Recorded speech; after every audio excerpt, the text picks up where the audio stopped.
Catat berkah, berkah, berkah. Apa? Berkah. Berkah. Berkah. Oh, bah. Gak ada ya, gak ada keberkahan seperti itu, gak ada. Rasul itu gak pernah dimintai.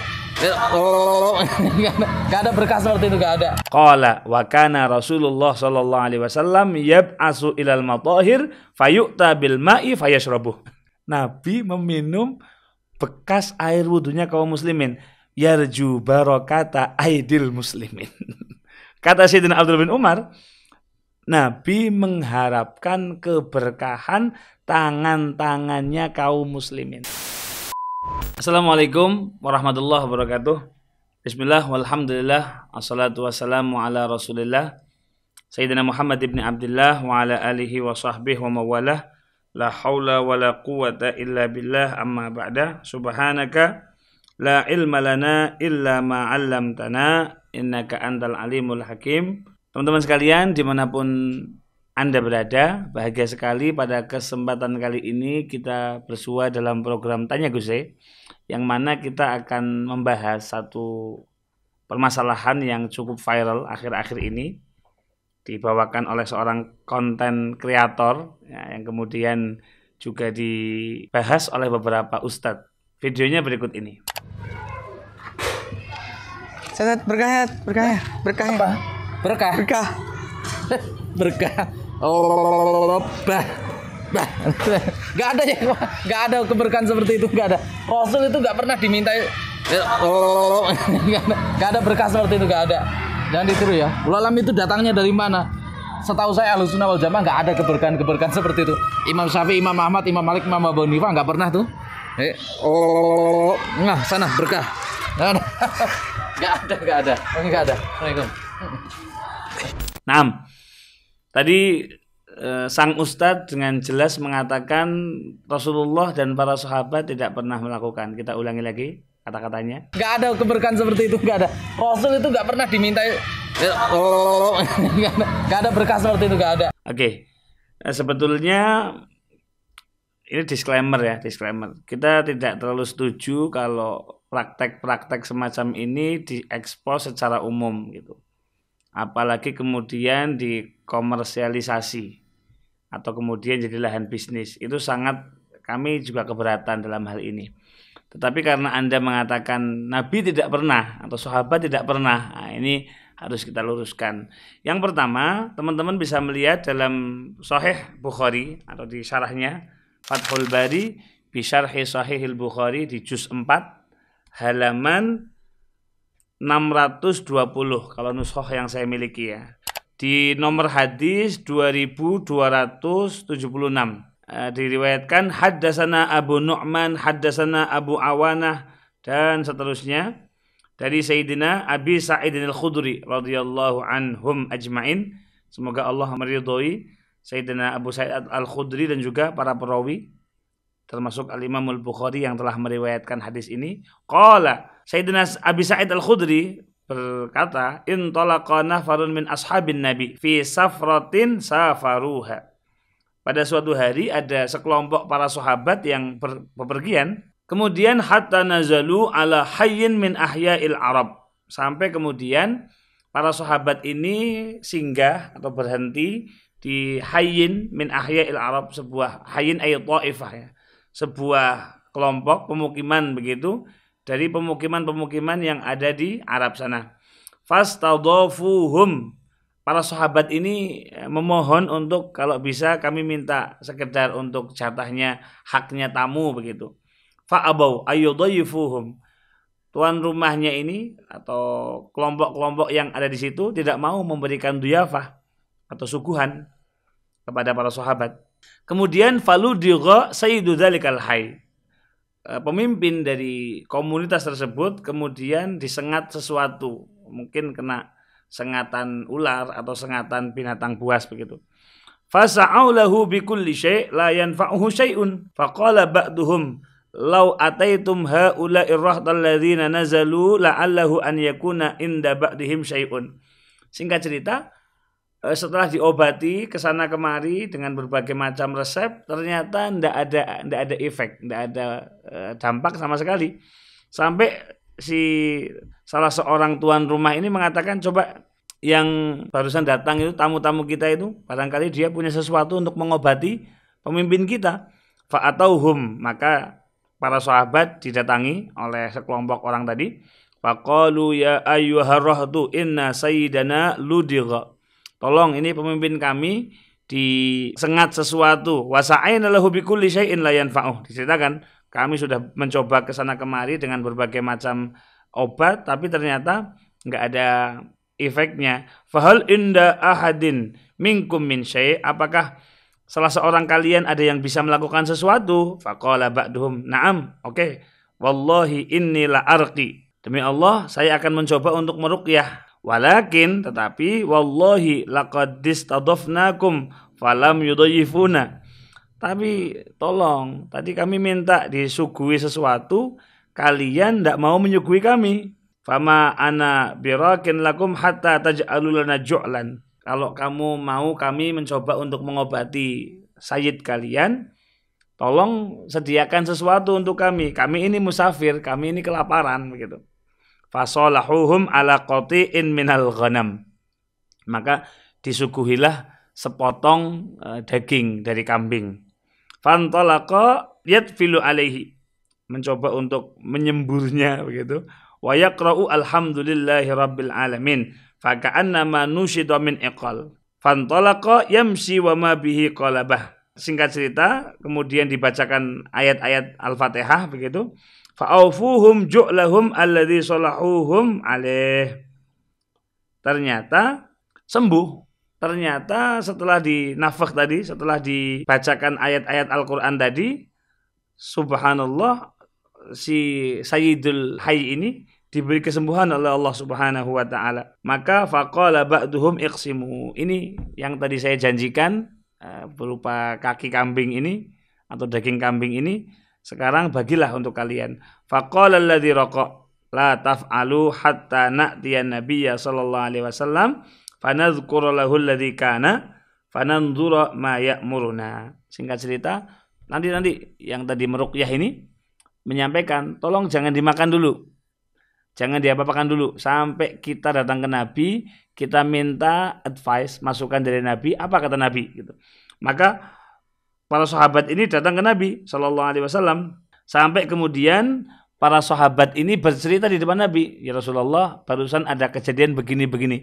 Diceritakanlah tadi bahwa ada seorang sahabat yang meruqyah kemudian dikasih daging kambing. Apa kata Nabi? Apakah Nabi marah? Tidak. Faqala wa ma yudrika annaha ruqyah. Apakah kalian tahu bahwa Al-Fatihah yang kalian baca itu ruqyah? Summa qala qad asabtum. Apa yang kalian lakukan itu benar. Apa yang kalian lakukan itu benar. Iqsimu wadribu lima'akum sahman. Sana, dagingnya diambil. Yuk kita makan bareng-bareng. Aku juga akan ikut makan. Fadhahikan Nabi sallallahu alaihi wasallam.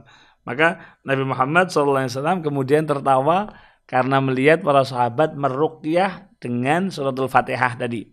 Nah, Al-Imam Ibnu Hajar Al-Asqalani dalam syarahnya di halaman 626 ila anqal, beliau mengatakan wa fil hadis ini menerangkan jawazur ruqyah bi kitabillah.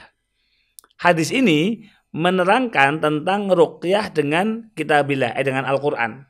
Jadi teman-teman kalau meruqyah orang yang sakit, orang yang tadi terkena sengatan binatang buas gitu ya, dengan kitabillah tidak apa-apa, kata Al-Imam Ibn Hajar Al-Asqalani. Wa yultahaqu bihi, termasuk disamakan dengan Al-Qur'an apa? Maka nabi dzikri wa du'ail ma'tsur. Juga dengan doa-doa yang ma'tsur dari Nabi, Sayyidul Istighfar atau mungkin subhanallah bihamdi subhanallahil azim masalah. Pokoknya zikir-zikir yang ma'tsur dari Nabi. Maka ada tuh beberapa orang yang baca zikir kemudian di depannya dikasih air. Itu bukan ngarang, itu bagian dari ruqyah yang oleh Al-Imam Ibnu Hajar itu diperbolehkan. Nah, menariknya wa kadza ghairul ma'tsur. Begitu juga wirid-wirid, zikir-zikir yang tidak ma'tsur dari Nabi, mimma la yukhalifu ma fil ma'tsur.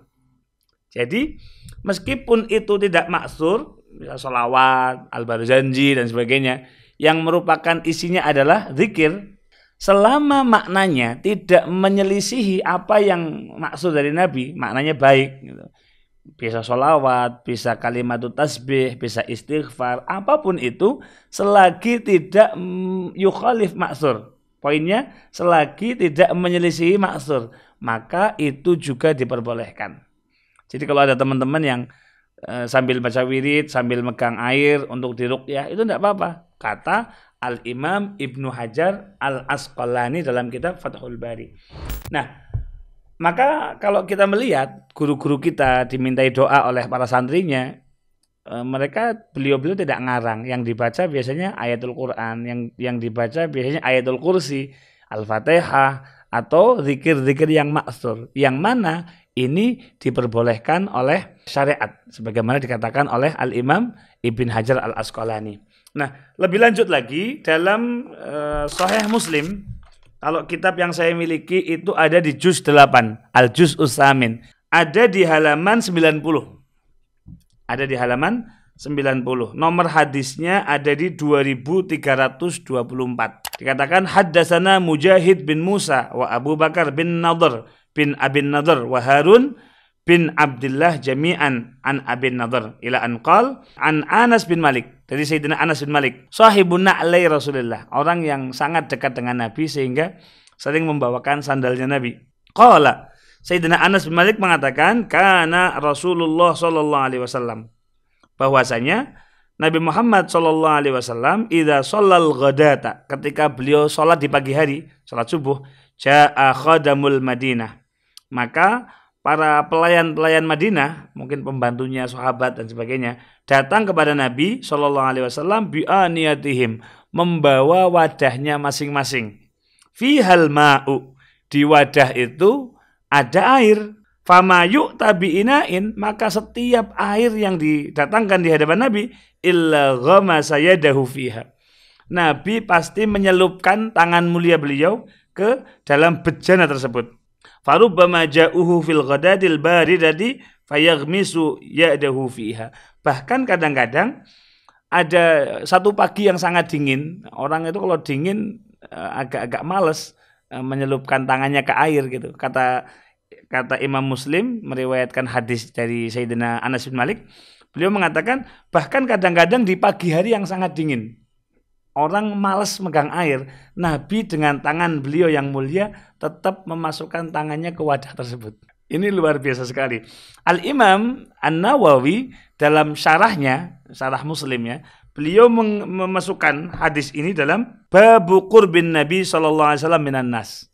Beliau mengelompokkan hadis ini dalam bab yang berjudul betapa dekatnya Nabi SAW minan nas wa tabarrukihim bihi. Jadi Nabi itu sangat dekat dengan para sahabat.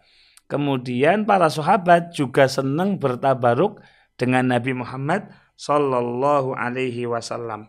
Nah, di dalam syarahnya Al-Imam Nawawi juga mengomentari bahwasanya fi hadzal ahadis, hadis-hadis ini, kata beliau Al-Imam Nawawi, bayanu buruzihi sallallahu alaihi wasallam linnas. Nabi itu sangat dekat dengan para sahabat. Jadi enggak eksklusif, enggak pernah menara gading, menyendiri, enggak mau kenal dengan orang, enggak. Nabi itu sangat dekat dengan orang.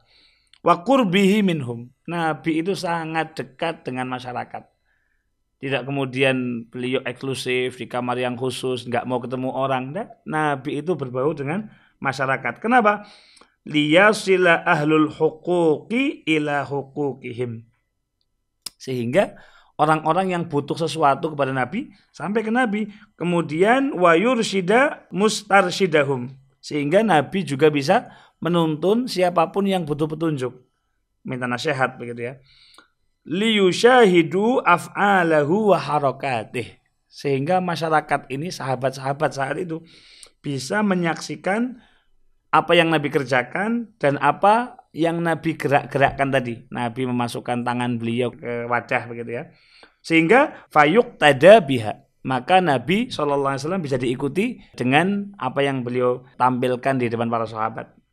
Hakadha yambaghi liwulatil umur, kata Imam Nawawi, begitulah seyogyanya orang-orang yang mendapatkan kepercayaan sebagai pemimpin, sebagai ketua majelis taklim, ketua pondok, ketua pemerintahan, harusnya jangan jaim dengan para bawahannya, tapi dekat sebagaimana Nabi Muhammad SAW. Nah, di paragraf berikutnya ini penting sekali. Wa fiha sabruhu sallallahu alaihi wasallam alal masyaqqah. Nabi sangat sabar menghadapi masyaqqah. Fi nafsihi limaslahatil muslimin. Ada air dalam wadah, kondisi lagi sangat dingin. Nabi dengan senang hati memasukkan tangan beliau. Harusnya kan dingin, malas kena air. Nabi mau menyelupkan tangan beliau ke dalam wadah tersebut. Kemudian wa ijabatuhu man sa'alahu hajatan au tabarrukan bimasyadihi. Nabi mau menjawab orang-orang yang meminta beliau, baik itu hajatnya atau tabarruk ya, dengan menyenggolkan tangan beliau yang mulia. Wa idkhaliha fil ma'i kama dzakaru. Sebagaimana disebutkan Nabi mau memasukkan tangan beliau ke wadah-wadah yang ada airnya sebagaimana disebutkan oleh Al-Imam Muslim. Ini poinnya juga, wa fihi at-tabarruku bi asaris sholihin. Al-Imam Nawawi, ini bukan saya ngarang ya. Al-Imam Nawawi mengatakan ini adalah dalil tentang kebolehannya tabarruk bi asari sholihin. Boleh meminta berkah dengan asar-asarnya orang-orang soleh. Kenapa? Wa bayanu ma kanati sahabatu alaihi minat tabarruki bi asarihi sallallahu alaihi wasallam. Al-Imam Nawawi tidak membatasi tabarruk ini hanya boleh untuk Nabi saja, tetapi juga boleh untuk para solehin.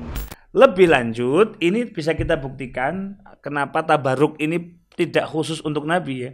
Dalam kitab yang berjudul Majma'uz Zawaid, karya Al-Imam Abil Hasan Ali bin Abi Bakar bin Sulaiman Asy-Syafi'i Nuruddin Al-Haythami.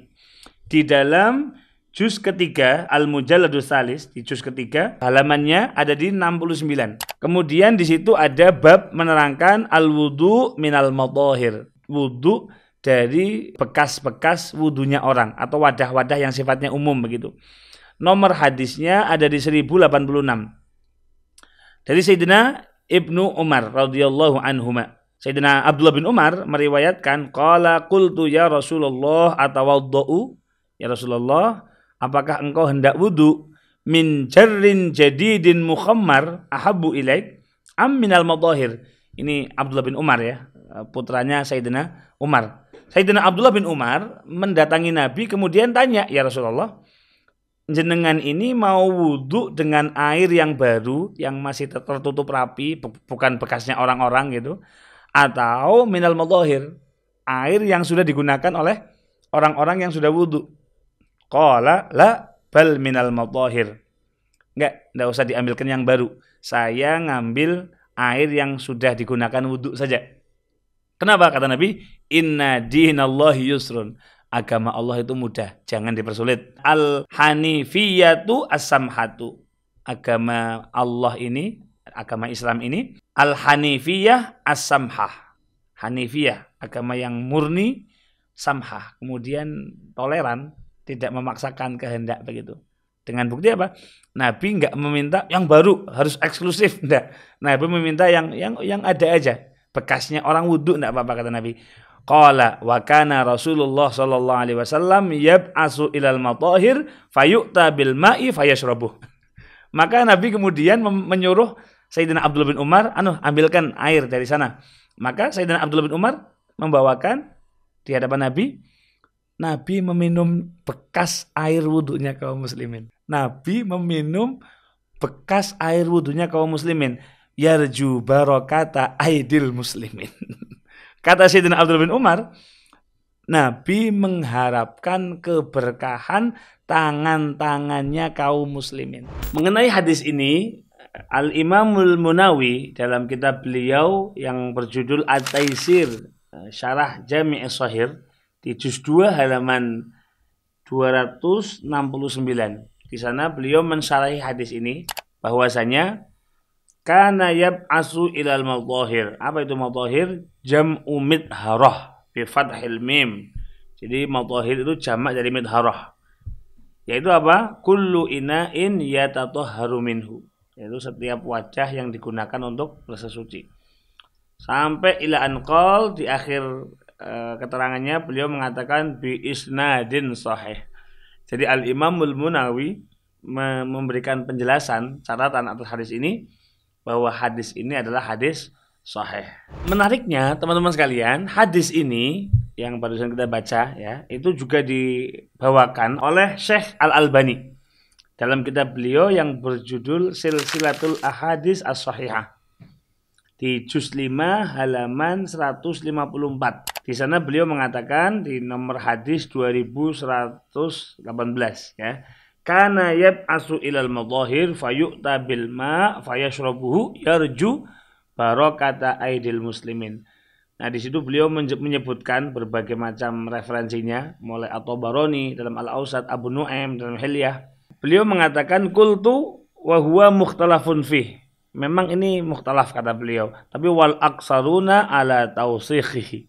Kebanyakan ulama menyampaikan ini adalah terpercaya. Walladzi yatarajjahu indi annahu wasatun hasanul hadisi. Kata Syekh Al-Albani, menurut saya ini adalah hadis yang ideal gitu ya, hasanul hadis. Annahu wasatun hasanul hadisi.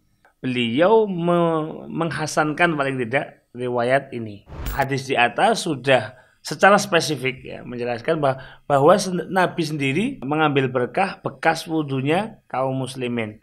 Lebih lanjut, Al-Imamun Nawawi dalam kitab Sahih Muslim, kalau kitab yang saya punya di juz 7 halaman 376 di nomor hadis 2144. Di sana dikatakan haddatsana Abdul A'la bin Hammad, haddatsana Hammad bin Salamah an Anas bin Malik. Ini riwayatnya Sayyidina Anas bin Malik, sahibu na'li Rasulullah. Apa kata beliau? Kata Anas bin Malik, "Dhahabtu bi Abdullah bin Abi Thalhah al-Ansari ila Rasulillah." Suatu hari saya dan Abdullah bin Abi Thalhah pergi ke Rasulullah ketika Abdullah bin Thalhah dilahirkan. Wa Rasulullah fi aba'atin yahna'u ba'iran lah. Rasulullah lagi istirahat di atas onta beliau. Faqala, sampai Rasulullah tanya, "Hal ma'aka tamrun?" Apakah kamu punya korma? Fakultu, kata Anas bin Malik, "Na'am, saya punya Rasulullah." Fanawaltuhu tamarat. Aku mengambilkan beberapa korma untuk beliau. Fa'alqahunna fi fihi. Nabi kemudian mengunyah dengan mulut beliau yang mulia. Falakahunna. Kemudian diambil saripati atau airnya. Summa faghara faswabiyi. Maka dimasukkan ke mulutnya bayi ini yang nanti kemudian dinamakan Abdullah bin Abi Thalhah. Sampai dimasukkan bekas mulutnya Rasulullah ini liurnya Rasulullah, famajjahu fi fihi. Bekas liurnya ini dimasukkan ke mulutnya bayi ini. Faja'ala sabiyyu yatalammadhuhu. Maka bayi itu mulai mengecap-ngecap liurnya Rasulullah. Faqala Rasulullah, Nabi kemudian bersabda, "Hubbul ansar at-tamru." Kecintaan orang Ansar itu adalah at-tamar. Wasammahu Abdullah. Bayi kecil ini kemudian dinamakan Abdullah bin Abi Thalhah tadi. Nah, pada halaman 380-nya Al-Imam Nawawi memberikan konklusi atau syarah ya dari hadis ini. Apa kata beliau? Wa fi hadzal hadisi fawaidu. Bahwasanya di hadis ini ada beberapa faedah, beberapa hikmah. Yang pertama, tahnikul mauludi inda wiladatih. Memberikan tahnik, yakni memasukkan makanan atau sesuatu yang manis ke dalam mulutnya orang soleh, kemudian dimasukkan ke mulutnya si bayi itu. Wa huwa sunnatun. Tahnik ini, kata Al-Imam Nawawi, sunnah bil ijma'. Sunnah yang sudah disepakati para ulama. Hikmah kedua, kata Imam Nawawi, an yuhannikahu salihun min rajulin awim ro'atin. Jadi teman-teman, kalau punya anak, sunnah untuk membawanya ke orang soleh, kemudian orang soleh ini suruh menahnik. Jadi mungkin pakai kurma seperti Rasulullah atau pakai madu, dimasukkan ke mulutnya orang soleh, kemudian bekasnya dimasukkan ke mulutnya anak kecil tadi. min rajulin aw imra'atin, baik orang solehnya ini laki-laki atau perempuan gitu ya. Wa minha, hikmah ketiga, kata Al-Imam Nawawi, bukan kata saya, at-tabarruku bi asaris solihina wa riqihim. Ini adalah adanya tuntunan atau dalil untuk tabarruk, mengambil berkah dengan asarnya orang-orang soleh, wa riqihim, dan juga liurnya, wa kulli syai'in minhum, dan setiap hal yang berhubungan dengan orang soleh. Jadi kesimpulannya, yang pertama, kalau Anda mengatakan Nabi tidak pernah melakukan, sahabat tidak pernah melakukan, ternyata Rasulullah pernah loh menyelupkan tangan beliau ke wajah orang-orang Ansor. Jadi ini tidak sesuai dengan apa yang dituduhkan Ustadz di atas. Rasulullah sendiri bahkan mencontohkan tabaruk beliau kepada bekas wudhunya kaum muslimin. Ini dikuatkan oleh Al-Imam Nawawi tadi, bahwasanya sunnah untuk bertabaruk dengan bekas-bekasnya orang soleh. Al-Imam Nawawi sampai ekstrim mengatakan bahkan air liurnya. Yang kedua, kami memang tidak setuju kalau kemudian praktek semacam ini dijadikan semacam eksploitasi keuntungan, kemudian dijadikan bisnis, kemudian seolah-olah ini jadi penghasilan, apalagi sampai ada target yang harus dibayar. Kami nggak setuju dengan itu. Tetapi kalau kemudian mengatakan Nabi tidak pernah melakukan atau sahabat tidak pernah melakukan praktek-praktek semacam ini, Anda harus bertanggung jawab. Terlepas dari kami nggak setuju kalau kemudian ini dieksploitasi atau dijadikan ladang cuan. Begitu. Yang terakhir, yang ketiga, tentu teman-teman perlu bijaksana dalam hal ini. Kalau memang Anda mau bertabaruk, carilah orang yang sekiranya layak ditabaruki. Bagaimana pekerjaannya, bagaimana kesehariannya, ibadahnya bagaimana kepada Allah, muamalahnya kepada sesama bagaimana. Kalau memang dia soleh, dia memenuhi hak-haknya kepada Allah, memenuhi hak-haknya kepada ibadah Allah, maka tidak apa-apa, Anda bertabaruk dengan itu. Nah, untuk lebih lanjut teman-teman bisa menyaksikan beberapa series tentang tabaruk, ada di video berikut ini. Semoga menjadi ilmu yang bermanfaat, dan ini semua insya Allah menjadikan kita orang-orang yang semakin bijaksana. Hadza wallahu a'lam bishawab. Assalamualaikum warahmatullahi wabarakatuh.